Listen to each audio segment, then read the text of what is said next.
गजाननं भूतगणाधिसेवितं कपित्थजम्बूफलचारुभक्षणम् उमासुतं शोकविनाशकारणं नमामि विघ्नेश्वर पादपङ्कजम् ब्रह्मानन्दं परमसुखदं केवलं ज्ञानमूर्तिं द्वन्द्वातीतं गगनसदृशं तत्त्वमस्यादिलक्ष्यम् एकं नित्यं विमलमचलं सर्वधी साक्षिभूतं भावातीतं त्रिगुणरहितं सद्गुरुं तं नमामि। शान्तं पद्मासनस्थं शशिधरमुकुटं पञ्चवक्त्रं त्रिनेत्रं शूलं वज्रं च खड्गं परशुमभयदं दक्षिणाङ्गे वहन्तं नागं पाशं च घण्टां डमरुकसहितं शाङ्कुशं वामभागे नानालङ्कारदीप्तं स्फटिकमणिनिभं पार्वतीशं नमामि। हे शिव शंकर हे करुणाकर, हे शिव शंकर हे करुणाकर, हे शिव शंकर हे करुणाकर, हे शिव शंकर हे। जय गंगाधर नमोस्तुते, जय जय गंगाधर नमोस्तुते, जय जय गंगाधर नमोस्तुते, जय नंदीवाहना त्रिशूलधारी, नंदी आनना त्रिशूल, नंदीवाहना त्रिशूलधारी, नंदी शव शिव शंभो नमोस्तुते, शिव शिव शिव शिव शंभो नमोस्तुते, शिव शिव शंभो। जय शिव शंकर भोलेनाथ, जय शिव शंकर भोलेनाथ, जय शिव शंकर भोलेनाथ, जय शिव शंकर भोलेनाथ, भोलेनाथ भोलेनाथ भोलेनाथ भोलेनाथ। ओम नमः पार्वती पतये, हर हर महादेव। गुरु भगवान श्री स्वामी शिवानंद जी महाराज को प्रणाम। परमात्मा के प्रत्येक स्वरूप गुरुदेव श्री स्वामी चिदानंद जी महाराज को प्रणाम। आशुतोष ऑर्डरदानी भगवान भोलेनाथ नीलकंठ को प्रणाम। जगन माता माँ जगदम्बा पार्वती जी को प्रणाम। वेद व्यास जी को प्रणाम। भगवान राम जी को प्रणाम। पृथ्वी के तमाम ऋषि मुनि संत महंत गुरुजन और देवी देवताओं को आप सब के हृदय में विराजित परमात्मा को प्रणाम। ओम नमः शिवाय, नमः शिवाय। दधीची को अमरत्व प्राप्त हुआ। वृत्रासुर का वध किया गया। वो ब्राह्मण कुल में जन्म लेते हुए भी वो जन्म से ब्राह्मण है, कर्म से नहीं है। हमारा रावण भी जन्म से ब्राह्मण है, कर्म से नहीं है। अनेक ब्राह्मणों का वध करके उनके खून से घड़ा भर करके उसने जनक के यहाँ पर जाकर के गाड़ा था। जिसमें से भगवती जगदम्बा राजराजेश्वरी सीता जी का प्रागट्य हुआ। ये ब्राह्मण होता है क्या? नहीं, ब्राह्मण होता है द्विज, जिसका पुनर्जन्म है। क्या है? यज्ञोपवीत धारण करना, वेद अध्ययन करना, वेदाध्ययन करना, ये तो ब्राह्मण होता है। रावण विद्वान है, हाँ। जटाटवी गलज्वल प्रवाह पावित स्थले गले विलंबलंबितां भुजंग तुंग मालितां डमड डमड डमड डमड निनाद वड्डमर्वयं चकार चंद्र तांडवम तनूतु न शिव स्वयं जटाकटा संभ्रमं भ्रमण्यलिंप निर्जरी विलोल वीचि वल्लरी विराजमान मूर्धनि धगत धगत धगत धगत जलल्ललाट पट्ट पावके किशोर। ये तो रावण की रचना है, किंतु पोथी का पंडित है। पोथी पढ़ी पढ़ी बड़ा हो गया, मगर पंडित भया न कोई। 2.5 अक्षर प्रेम का पढ़े सो पंडित होए। दिल में प्रेम तो चाहिए कि नहीं तो सीता का अपहरण नहीं करते थे वो, विभीषण को लात नहीं मारते थे। ये यहां पर भी वृत्रासुर है, वह ब्राह्मण कुल में जन्म लेते हुए भी राक्षस संस्कार वाला था। हम आकृति आवृत्ति में तो मानव हो जाते हैं, प्रकृति और प्रवृत्ति में पशु रहते हैं। अब द्वितीय रुद्र संहिता के तृतीय सती खंड का प्रारंभ होता है और उसमें नारद प्रथमाध्याय में नारद उवाच दाक्षायणी सती देवी त्यक्त देहा पितुर्मखे कथम गिरिसुता ब्रह्मन् बभूव जगदम्बिका कथम कृत्वा तपोत्युग्रं पतिमाप शिवं च सा एतन्मे पृच्छते सम्यक् कथय त्वं विशेषतः। ब्रह्मोवाच शृणु त्वं मुनिशार्दूल शिवाचरितमुत्तमं पावनं परमं दिव्यं सर्वपापहरं शुभं। यदा दाक्षायणी देवी हरिण सहिता मुदा हिमाचले शुचिक्रीडे लीलया परमेश्वरी। ब्रह्मा जी के पास में नारद जी का प्रश्न है, प्रभु दाक्षायणी सती जो देवी है, इन्होंने अपना शरीर है त्याग कर दिया, फिर हिमालय की पुत्री वो कैसे हुई, किस प्रकार तप किया? और शिवजी तो ध्यानस्थ रहने वाले हैं, हाँ, वो तो युगों युगों तक वो ध्यान में रहते हैं।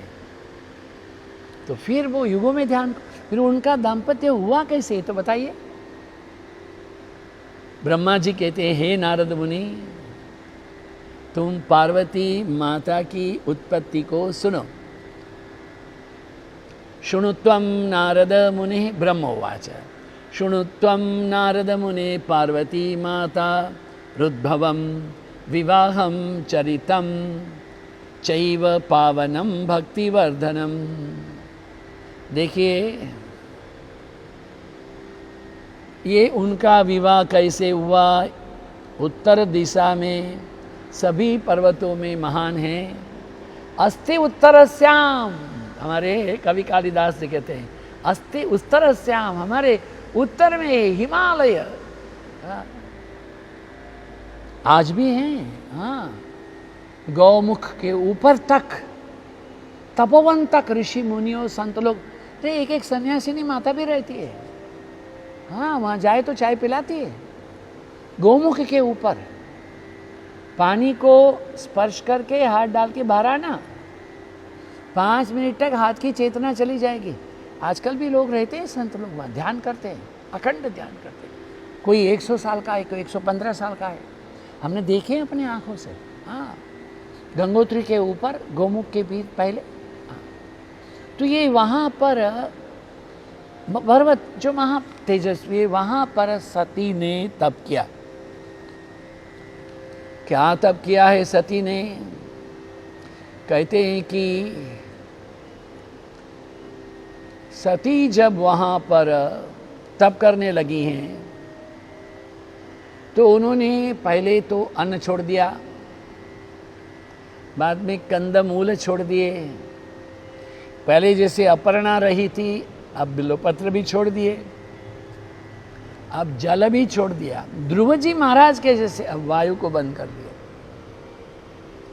प्राण को, अपान को, उदान को, व्यान को, तमाम को समान के अंदर में स्थित कर लिया। प्राणापान समायुक्त।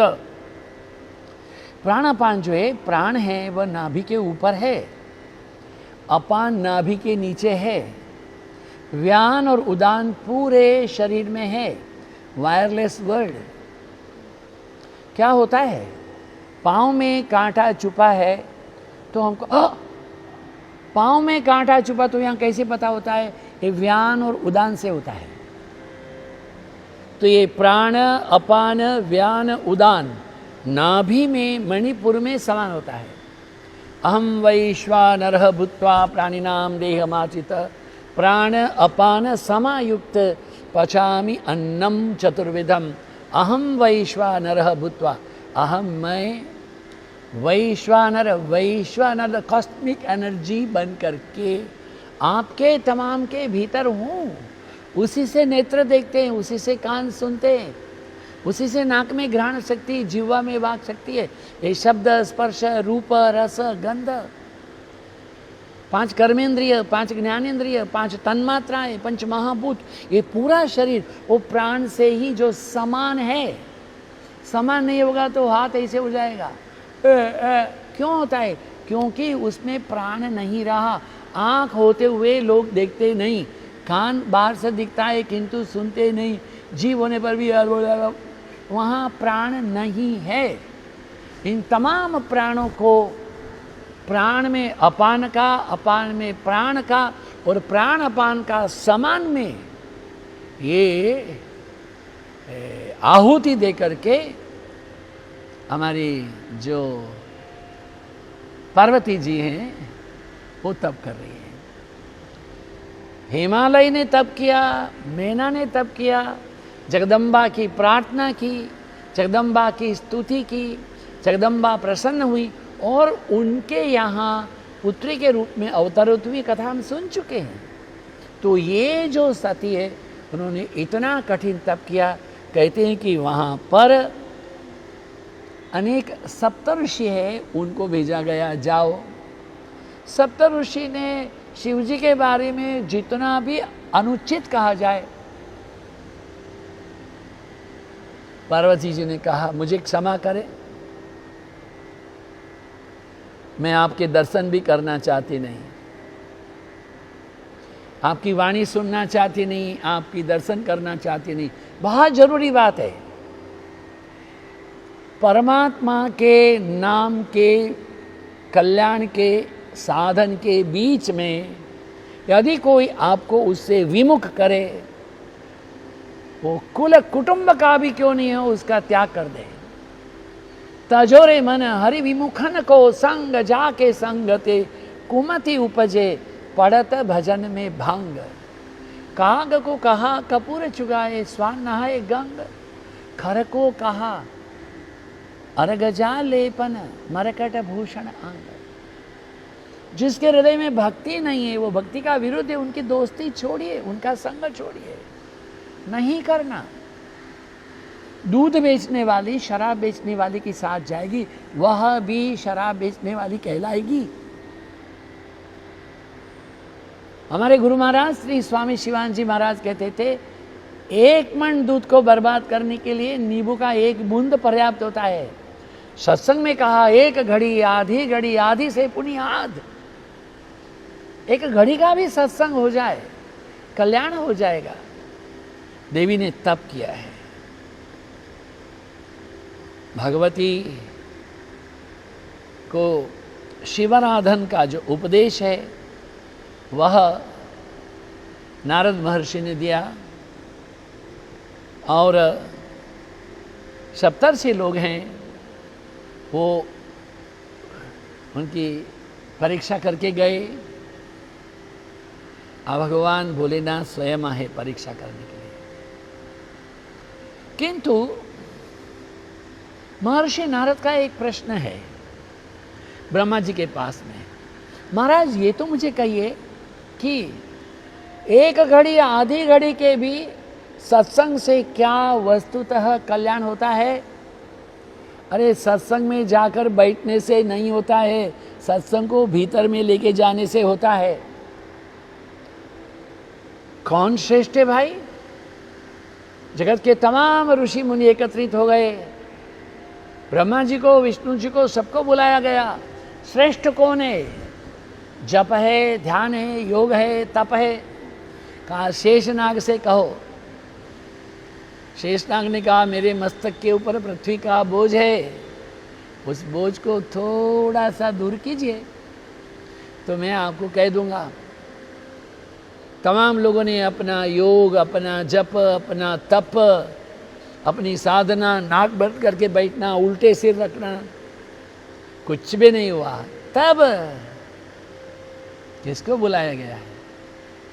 एक भक्त को बुलाया गया। भक्त ने कहा मेरी भक्ति परमात्मा के प्रति अनन्य निष्ठा से है,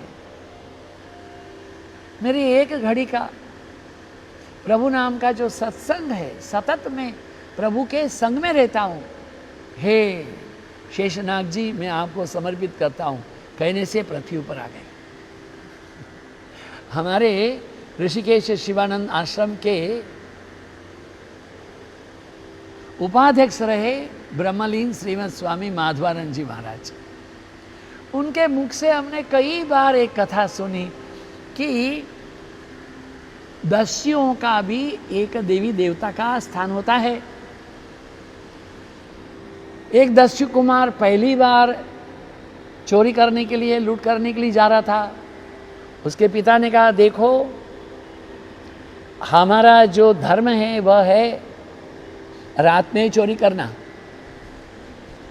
चोरी करने के पहले हमारी कुल देवी को दर्शन करके जाना, चोरी करके लूटने के बाद में हमारी कुल देवी को प्रणाम करना, थोड़ा वहाँ धन भी देके आना। किंतु रात में ये सारे सत्संग समारोह रात में होते, वहाँ कभी खड़ा नहीं होना और निकले तो कान में ऐसे करके जाना। ठीक है पिताजी, इट्स ऑल राइट, ऐसा बोल के गया। मगर वो भूल गया, एक रात में कहीं सत्संग हो रहा था, बड़ा पंडाल था, हजारों लोग बैठे थे और महात्मा जी बोल रहे थे कि जो देवी देवता होते हैं उनके चरण जो हैं वह भूमि को स्पर्श करते नहीं हैं। ये भगवान लोग देवी देवताओं की परछाई नहीं होती है। अरे क्या हो गया? किंतु इतनी बात तो सुन ली थी। अब दूसरा जो दस्युओं का जो एक संग्रह, डाकुओं का गिरोह, उनको पता हो गया कि इस गिरोह का बेटा आज पहली बार चोरी करने जा रहा है, बड़ा हाथ मारेगा, इसको लूटो, मार दो। ओ बड़ा डाकू है दूसरे गिरोह का, देवी के पीछे छुप गया। लड़के ने आकर के दूर से प्रणाम किया। देवी के पीछे से ये दूसरे ग्रुप का जो डाकू बोला है तुम्हारा कल्याण हो, जाओ मोटी लूट करो, लूटने के बाद में यहाँ आकर के हमें प्रणाम करके जाओ। वत्स शुभम भवतु कल्याणम भवतु, इसे बोल दिया। ये लड़का खुशी हो गया, देवी ने बोला है। राजा के घर में चोरी की, बहुत धन लूट के आया तो देवी के मंदिर में तो आ गया, फिर उसको याद आ गया क्या? अरे वो कथा वाले पंडित जी बोलते थे देवी देवताओं के पांव जमीन में छूते नहीं, उनकी परछाई होती नहीं। मैंने देवी के पीछे किसको खड़े हुए तो नहीं देखा, परछाई तो देखी थी। सावधान हो गया, धीरे से मंदिर में गया, देवी से थोड़ा दूर रहा। मंदिर के जो दीपक थे उसकी रोशनी में देवी की मूर्ति के साथ इस दस्यु गिरोह के मुखिया की भी परछाई थी, पांव भी जमीन में थे।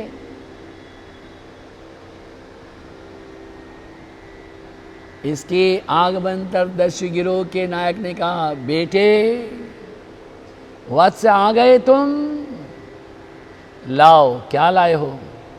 प्रभु मैं आंख बंद करता हूँ, आप आगे पधारिए, मेरे हाथ से ले लीजिए। देवी का खड़ग लेकर के उसने दोनों पांव उसके काट दिए, मस्तक छेदन कर दिया।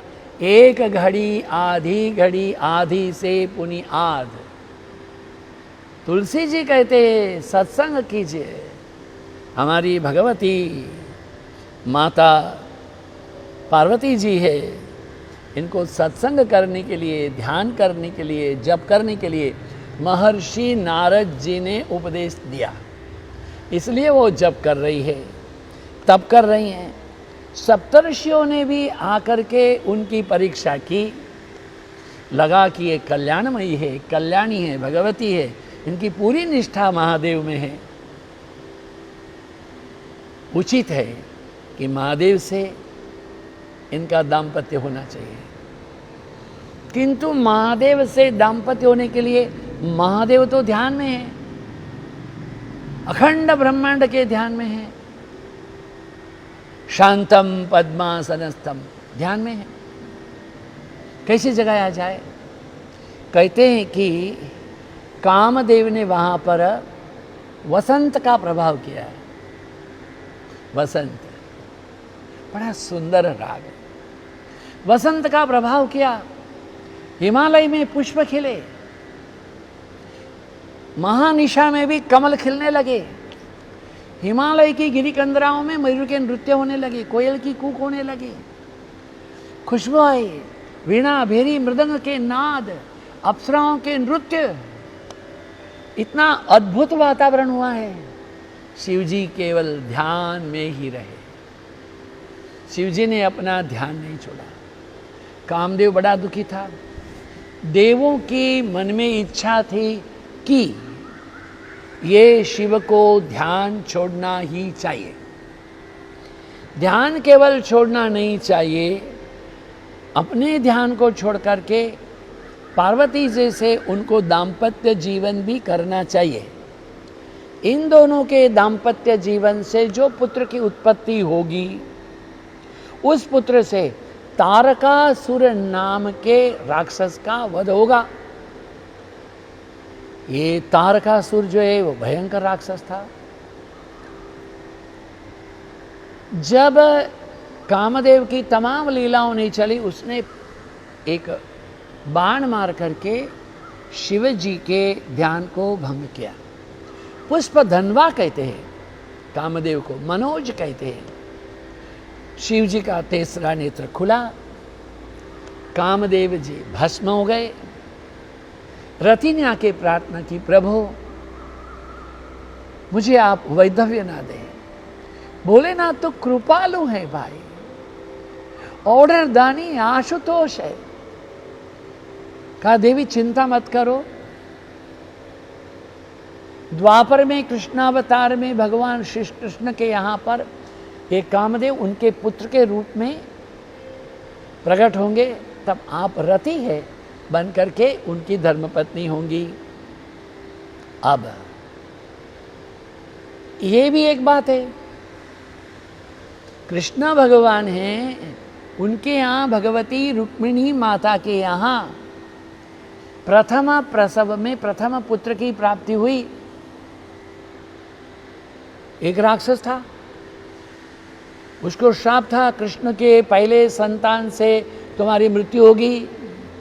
और राक्षस ने सोचा बांसी नहीं तो बांसुरी नहीं, संतान होने तो दो, मार देंगे। श्री कृष्ण के यहाँ सूतिका ग्रह में जा करके नवजात शिशु को लेकर के समुद्र के बीच में फेंक दिया। एक मछुआरे ने अपनी जाल से उस शिशु मछली को पकड़ा, मछली बहुत बड़ी थी। मछुआरे ने वो मछली वो राजा को दी, राजा ने वो मछली है अपने पाक ग्रह में दी। पाक ग्रह में जहाँ पर अन्न पकता है, वहाँ पर ये रति जो है सेविका, उसने मछली धीरे से काटी, बच्चा निकाल लिया। जो बच्चा समुद्र में फेंका गया था, जिसको मगरमच्छ निगल गया था, निकाल लिया, उसको बड़ा किया। तो ये जो बच्चा बड़ा हुआ है, फिर वो उसी ने ही राक्षस को मार करके फिर वो अनिरुद्ध और ये रति जो है आकाश मार्ग से द्वारका आए, यह कथा भी है। किंतु यहाँ पर क्या है, यहाँ पर शिव के भंग को कौन तोड़े? ये कामदेव का दहन होने के बाद में उसको अनंग कहा गया, जिसका अंग नहीं है स अनंग, तो उसके जन्म की कथा आई। अब भगवान शिव के नेत्र खुले तो वो पार्वती जी के पास जाकर के कैसे उनकी परीक्षा करते हैं, तारकासुर का कैसे वध होता है, ये इत्यादि कथा भी हम अगली बार में कहेंगे। कथा तो है जीवन की व्यथा को दूर करने वाली, किंतु आजकल जीवन की जो व्यथा है वो सबसे बड़ा हमारा दुर्भाग्य है, ये कोरोना। वस्तुतः कोरोना से लोगों की मृत्यु नहीं है, मृत्यु भय से है। कुछ भी मत करो, अपनी इम्यूनिटी को बढ़ा के रखो। गर्म पानी पीजिए, गर्म पानी में थोड़ा शहद है, तुलसी पत्ता है, अदरक है, काली मिर्च है, वो डाल करके पीजिए, गर्म पानी पीजिए, थोड़ा दौड़ के आए, भस्त्रिका प्राणायाम करें, सूर्य नमस्कार करें, आपकी इम्यूनिटी बढ़ेगी। वृक्षस्थल को खोलें, ये इम्यूनिटी बढ़ने से रोग प्रतिकारक शक्ति बढ़ेगी। जब हमारी रोग प्रतिकारक शक्ति संपूर्ण नहीं होती है, इसलिए बाहर के जो रोग के जीव जंतु हमारे भीतर प्रकट करते, इसलिए दोनों में युद्ध होता है। डर गए तो हमारी शक्ति एक क्षीण होती जाती है। अभयम, वेदों ने कहा मां अभी ही, डरो मत।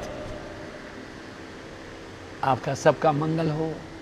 तमाम डॉक्टर्स, पैरामेडिकल स्टाफ, पुलिस लोग हैं, आर्मी के अधिकारी लोग, मंत्रीगण, मुख्यमंत्री, प्रधानमंत्री जी और सर्वसाधारण जनगण, हे ईश्वर, हे महादेव, हे भोलेनाथ, हे करुणा निधान, और कोरोना ना हो। जिनको है पॉजिटिव, नेगेटिव हो जाए, और जिनके मृत्यु हो रहे हैं तो उनकी आत्म शांति हो, सद्गति हो। ओम त्र्यंबकं यजामहे सुगंधिं पुष्टिवर्धनम् उर्वारुकमिव बन्धनान् मृत्योर्मुक्षीयमामृतात्। ओम त्र्यंबकं यजामहे सुगंधिं पुष्टिवर्धनम् उर्वारुकमिव बन्धनान् मृत्योर्मुक्षीयमामृतात्। ओम त्र्यंबकं यजामहे सुगंधिं पुष्टिवर्धनम् उर्वारुकमिव बन्धनान् मृत्योर्मुक्षी। हरिः ओम। पूर्णमदः पूर्णमिदं पूर्णात् पूर्णमुदच्यते पूर्णस्य पूर्णमादाय पूर्णमेवावशिष्यते। ओम शांति शांति शांति। हरिः ओम। श्री गुरुभ्यो नमः। हरिः ओम।